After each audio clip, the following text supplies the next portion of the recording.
welcome to the very first interview of our series called Model UN in the United Kingdom, where we are aiming to discuss the differences in rules of procedure, debating styles, socials, and even the culture around debate in various regions of the United Kingdom. My name is Ioana. I'm the Director of Model UN at the United Nations Association Youth Platform, and it is my pleasure to have Rhys Trevor, the current President from Cardiff Model UN, with me today, who's going to tell us more about how MUN is done at Cardiff MUN and in Wales more specifically. Hi, Rhys, welcome. Hello, thank you for having me. It's a pleasure to be here. Thank you for accepting the invitation. So tell us a little bit about how you got to get involved in MUN. How many conferences did you go to? And in general, how did you start enjoying MUN? So I started MUN when I was 13 years old, and I've been to probably just shy of 30 odd conferences, ranging from third form, fourth form, fifth form to sixth form, and then gone to probably about 8 or 9 at university. Obviously in the last year it's been a bit challenging, but it was easier to go to conferences because they were all online. Yeah, fair enough. But yeah, I've done a lot of conferences in my time. I've enjoyed pretty much most of them. You know, seeing the good, the bad, and the ugly, I suppose, after must be now 10 years of MUN. And I've loved every minute of it, and that's why I got involved in it, and that's why I got so involved at university, was because I've organized conferences before I came. I was like deputy president at sixth form, so I had plenty of opportunities and things like that. That's amazing. I mean, you would easily be called a veteran in MUN. So tell us more about Model UN at Cardiff specifically. Like, when was it founded, and how are you finding it now in 2021, given everything that's going on? Cardiff MUN was founded a few years before I came to university, I believe 4 or 5. And it had a rocky start, but it's got up to going now, and we are proud to say that we're one of the best crisis, well, subjectively, one of the best crisis universities. We really focus on that, and that's what we love and we enjoy. We have one every 3 weeks. Sometimes they last 2 weeks, sometimes they last 2 days. And we are proud to say that we grow and breed very good crisis delegates as a university. Cardiff itself loves MUN. We've had a really good response from everyone that's ever came. We're really social as well. We heavily emphasize on the social aspect, which is what we believe is one of our strongest points, which is why we consistently have a large committee and consistently have a large organization. For example, this year, we've heard that some universities are struggling to get people to apply to committee roles, whereas we had an overabundance and we had an actual electoral race in those positions. That sounds amazing. And I know you've already started talking about kind of what makes Cardiff MUN stand out, but what other things would you say that are different compared to other MUNs around the country, for example, the ones in Scotland or the ones in England, just in terms of debating style? And do you have any like unique, quirky committees or anything like that? When it comes to debating style, we are very kind of flexible when it comes to things. The reason we use the basic template of opening debate and things like that is because pretty much every week we have a fresher chairing or learning how to chair, because we like to breed chairs for conferences as well. And freshers seem to love it. And we basically actively encourage them to do that. Only occasionally do we have proper veterans chairing those for the big debates or the debates that require certain sensitive topics and things like that, in which case we're very rigid with the rules. But because we're so informal as a society most of the time, and we're so kind of laissez-faire, traditionally we used to sit in a large council chamber and just have a good time with it. We've done historical committees, the fall of the Berlin Wall. We've done like Kenya, breaking from the UK. We've done everything from the Treaty of Versailles, League of Nations, of Manchuria, and primarily at the moment we're doing a lot of COVID discussions, things like that, regarding vaccine transportation or things like monitoring PPE, whether it should be sold or donated, things like that. That sounds very interesting. I mean, on that note, how would you describe the culture surrounding Model UN at Cardiff? Would you say it's more focused on the academic side of things, or would you say that it's more relaxed and focused on the socials? We like to basically dual wheel, we like to do both. So we keep the socials coming once a week, once every 2 weeks if we're in a tight situation. but we do have academic debates. We keep the socials and the debating separate, so the socials doesn't happen on the same day. So we all kind of set ourselves in the mood. We did unfortunately have unfortunately for myself, I had no idea what it was.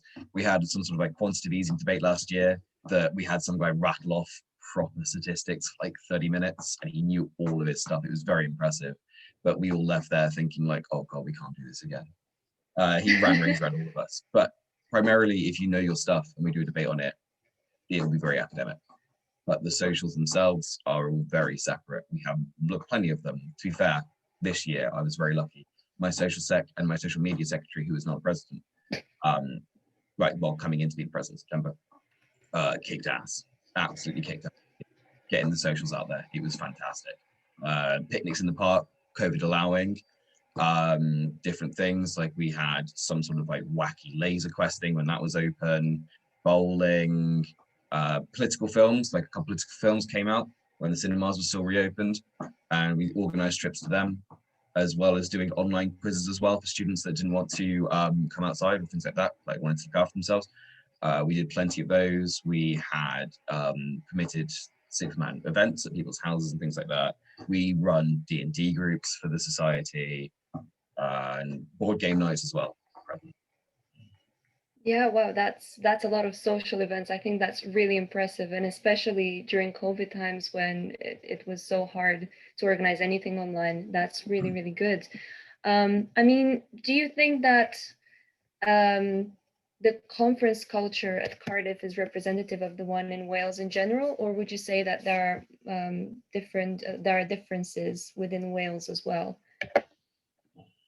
I think considering, unfortunately, the lack of abundant societies in Wales, traditionally we had something called a Welsh MUN or a Welshman, which in reality was primarily just Cardiff and Aberystwyth with some delegates coming from Bristol, which we thought went really well and everyone agreed went really well.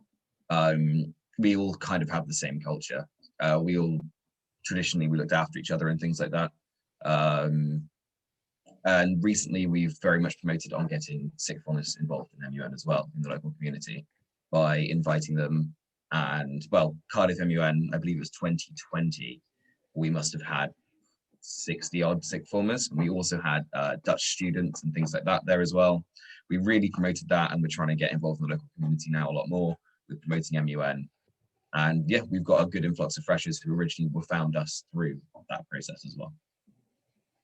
I mean, on this note, what kind of advice would you give to freshers starting this September, given kind of this ambiguity about, you know, hybrid learning / is it all going to be online or in person? Because it's quite uncertain. But, you know, there might be still many students who would want to join the MUN societies around the country. Well, everyone couldn't sit here and be like, oh, get involved. In reality, what you have to do is if they host a social, just go. Don't be afraid of they're all gonna have inside jokes. They're all gonna be, I say, like for me when I joined it, I'm 5'6". I'm not exactly a big guy. I walked in there, all of the committee were like 6 foot. It's like, don't be afraid. They're gonna be big guys, big girls. They're gonna be tall or they're gonna be short. Everyone's going to be loud. Everyone's going to be a little bit mouthy. That's what MUN is. Just don't be afraid to just get involved. And you know what? If someone throws something at you, just throw it back. Don't just make sure, like I said, everyone can sit and get involved. But if you go to a social event, just have fun. You don't even have to go to the sessions. A lot of people don't come to the sessions that much because they're too busy on a Tuesday. But they'll happily come to the socials. And then if we host a proper event, they'll all rock up. And also, if someone does a crisis, just get involved with it. Because it's going to be hard at the start. You are going to lose. You are going to get something kicked out of you. It will be demoralizing. Just keep going and keep getting better.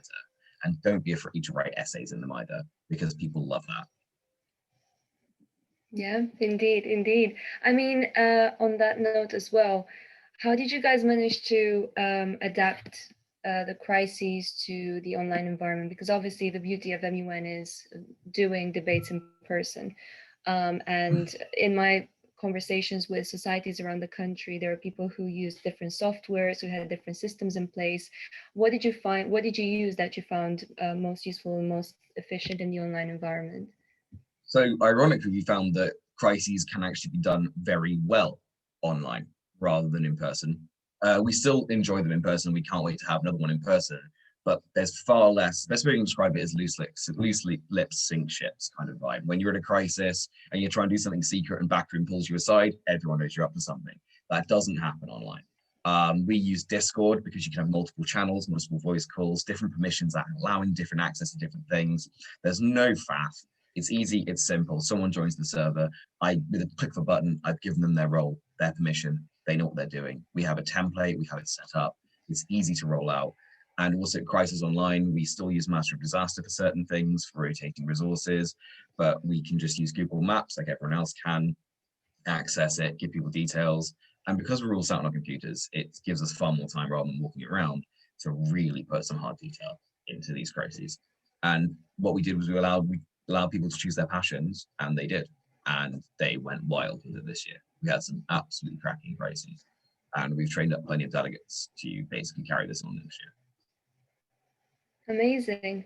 I mean, a final question, and I think it's a natural one to end this beautiful interview with, is how do you see the future of MUN? Do you think that is going to be more hybrid and we're going to use the online environment much more? Or do you think that we're going to want to go back to in-person, depending on how COVID regulations kind of evolve? I see it becoming a hybrid in the future. Primarily, everyone will love to go back in person for sessions. Yes, there will probably still be a lot of crises that run online due to the fact now that it has become a bit of a trend. We've noticed it with a couple of universities as well. They are also beginning to do the 1 week format for crisis, where you send in 2 directives a day, or you send in a personal and like a business directive a day. Which means Backroom, I absolutely love doing this. I was able to sit down for a good couple of hours with other people, discuss, and actually give detailed response directives. I have a feeling that will still be craved for, because at the end of the day, I love going to the crisis as well, writing, a good couple pages for my directive, putting in real role play detail and getting real replies, not just done or tick or that's done. Yeah. But sessions back in person, definitely ASAP. And conferences as well, they need to be in person. There's no social vibe. You can sit on a Zoom call or you like with a bunch of people at a conference. The best part of some of the conferences I went to was just the Saturday night social, which was a dodgy quiz designed to just basically, bully the committee, as well as, everyone having a few drinks and having a good time. But still, it's not social like it used to be. It's not where you have a formal dinner and everyone dresses up in their finest and everyone just looks incredible. Or it's not going down to the local club where the local people try and show you, oh, this is where all the good drinking does, just to disappoint you later on. It's not the same. It's not the same vibe. I mean, don't get me wrong, absolutely love the fact I didn't have to take trains across the country. Saved my bank account a lot of money. But at the end of the day, it's not the same. So hybrid, like I said at the start, that's give us a managerial sandwich. Hybrid, definitely. In-person conferences, in-person sessions. Some crises will be in person because some people love them. And I do love an occasional fast 2-day crisis. But I reckon there'll be a craving for those 1 week. Fair enough, fair enough. I mean, we'll see what the future has in store for us. But for now, thank you so much for coming and talking to us about how MUN is done at Cardiff. And for our listeners, stay tuned because we're going to have more interviews with students from England and Scotland. And just follow our website for more updates. Thank you very much.